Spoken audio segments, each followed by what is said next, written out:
హోరేబు కొండపై మండే పొద నుండి మోషేతో మాట్లాడేనే.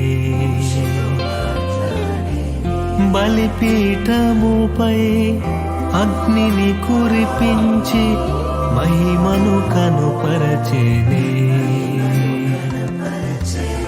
శద్రకు మేషాకు అబేద్నెగోలను అగ్నిలో ఉండియే కాపాడనే. నరకపు మంట నుండి నన్ను రక్షించిన అగ్ని నేత్రాల